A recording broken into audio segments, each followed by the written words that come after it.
बात लोगों तक पहुंचाने का कि हम लोग जनता के बीच में जा रहे हैं और बता रहे हैं कि किस तरह से मोदी वॉशिंग मशीन 2014 के बाद पूरे देश के भ्रष्टाचारियों को पार्टी के साथ मिला के, उनका सहयोग लेके, उनको मंत्री बना के उनके दाग धुल रही है, उनके भ्रष्टाचार को धुल रही है।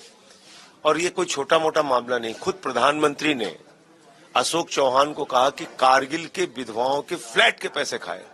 खुद प्रधानमंत्री ने अजीत पवार को कहा कि 70,000 करोड़ का सिंचाई घोटाला किया। खुद प्रधानमंत्री ने प्रफुल्ल पटेल के लिए कहा कि उनका संबंध इकबाल मिर्ची से है, जो दाऊद इब्राहिम का आदमी है। ऐसे लोगों को आप अपने साथ मिला लेते हैं। 6 महीने तक आपकी पार्टी प्रोटेस्ट करती है हेमंत विश्व शर्मा के वाटर घोटाले पे, बुकलेट जारी करती है, उसको आप अपने साथ मिला लेते हैं, उसको मुख्यमंत्री बना देते हैं। तो भारतीय जनता पार्टी का, और उसके बाद ये इलेक्टोरल बॉन्ड का खुलासा, रिश्वत दो, चंदा दो, धंधा लो। ये जो इलेक्टोरल बॉन्ड है, ये क्या है? रिश्वत लिया और धंधा दिया। 3,08,000 करोड़ रुपए का ठेका दिया गया उन कंपनियों को जिनसे रिश्वत ली गई। ईडी सीबीआई के छापे मारे गए, रिश्वत ली गई। तो भ्रष्टाचार के दलदल नहीं, मैं तो कहूंगा कि भ्रष्टाचार के मामले में बीजेपी पाताल में घुस गई। इतना भ्रष्टाचार है वो किया उन्होंने। दुनिया की सबसे भ्रष्ट पार्टी का नाम है भारतीय जनता पार्टी।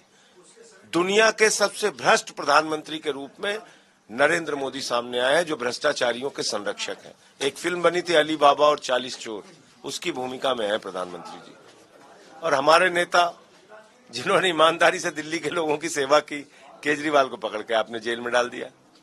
उनको 23 दिन से इंसुलिन नहीं दिया आपने, उनकी जान लेने पे आप उतारू हैं। तो इसलिए जेल का जवाब लोग वोट से देंगे। यही इस कार्यक्रम का भी मकसद है। और देखा होगा आपने कि सौरभ भाई ने किस तरीके से जनता को बहुत सहज और सरल भाषा में समझाने का काम किया। आज ये कार्यक्रम मैं समझता हूँ पूरे दिल्ली के कोने कोने में पहुंचेगा। पार्टी की तरफ से क्यों जताया जा रहा है कि मासूम स्वराज को रिप्लेस किया जा सकता है? आम आदमी पार्टी की तरफ आरोप लगाती है बीजेपी की नहीं, यहाँ से मिसेस केजरीवाल को पिच किया जा सकता है। देखिए, अब बीजेपी क्या कहती है उसका तो कोई सिरपाव नहीं होता, लेकिन हम लोगों ने जिन जिन बातों पे आशंका जताई वो कहीं न कहीं कभी सच भी सच के रूप में सामने आती थी।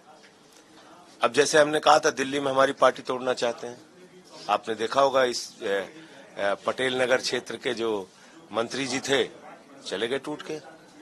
तो बीजेपी अपने प्रयास में कमी नहीं छोड़ती, आम आदमी पार्टी अपनी लड़ाई, अपने संघर्ष में कमी नहीं छोड़ती।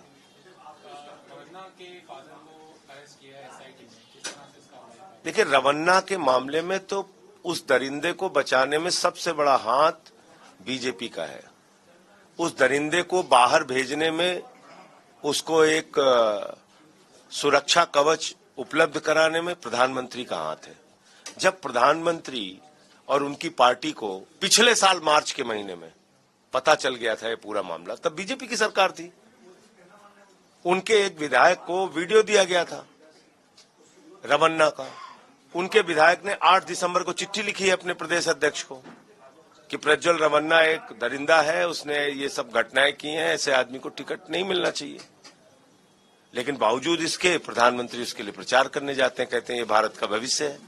तो जितने बलात्कारी हैं, दरिंदे हैं, वो तो भारत का भविष्य है प्रधानमंत्री जी के लिए। और क्या कोई सांसद बगैर क्लियरेंस के विदेश जा सकता है? ये संभव है? तो इसलिए उसको भगाया गया। पाकिस्तान लगातार चर्चा का विषय हिंदुस्तान के इलेक्शन में बना हुआ है। प्रधानमंत्री मोदी कह रहे हैं कि पाकिस्तान के सामने रोया करती थी पुरानी सरकार। देखिए, प्रधानमंत्री की जो भाषा है, बुरा मत मानिएगा, एक सड़क छाप व्यक्ति की भाषा है। प्रधानमंत्री की ये भाषा नहीं है।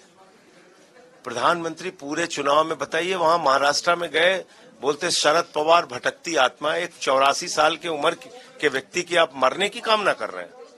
ये प्रधानमंत्री की भाषा है? कभी 50 करोड़ की गर्लफ्रेंड, कभी जर्सी गाय, कभी कांग्रेस की विधवा, कभी अर्बन नक्सल, कभी बदनसीब, क्या क्या बोलते रहते प्रधानमंत्री। किसी को भी कुछ भी बोलते रहते। तो ये एक प्रधानमंत्री की भाषा नहीं हो सकती, एक सड़क छाप व्यक्ति की भाषा हो सकती है। तो ये बहुत ही दुर्भाग्यपूर्ण है, भारत के प्रधानमंत्री ऐसी भाषा का इस्तेमाल करते हैं। पाकिस्तान वाली जो बात उन्होंने कही, ये तो हमारे शहीदों का अपमान है। क्या आपको याद नहीं है कि पाकिस्तान के 2 टुकड़े किए हमारे वीर जवानों ने अपनी शहादत देके, 2 टुकड़े किए पाकिस्तान के, और प्रधानमंत्री कह रहे हैं कि पाकिस्तान के हमले पे पूरे दुनिया में हम रोते थे। बहुत ही शर्मनाक बात है। प्रधानमंत्री ने जरूर भारत का सर जो है वो शर्म से झुकाया जब उन्होंने अपने शपथ ग्रहण में 2014 के अंदर नवाज शरीफ को बुलाया। प्रधानमंत्री ने बिना बुलाए बर्थडे का केक काटने पहुंच गए नवाज शरीफ का। प्रधानमंत्री ने हिंदुस्तान में आतंकवाद बढ़ाने वाली संस्था ISI को पठानकोट में बुला के हमारे शहीदों की जांच कराई। प्रधानमंत्री मोदी जी के राज में चीन ने घुसपैठ की हिंदुस्तान के अंदर। तो प्रधानमंत्री को ऐसी भाषा नहीं बोलनी चाहिए। पाकिस्तान हमारे आगे कहीं नहीं टिकता। उन लोगों को डर लगता है भाजपाइयों को, तो भाजपा वालों को चले जाना चाहिए पाकिस्तान। भाजपाई जितना नाम लेते हैं पाकिस्तान का, उतना तो पाकिस्तान वाले नहीं लेते पाकिस्तान का नाम।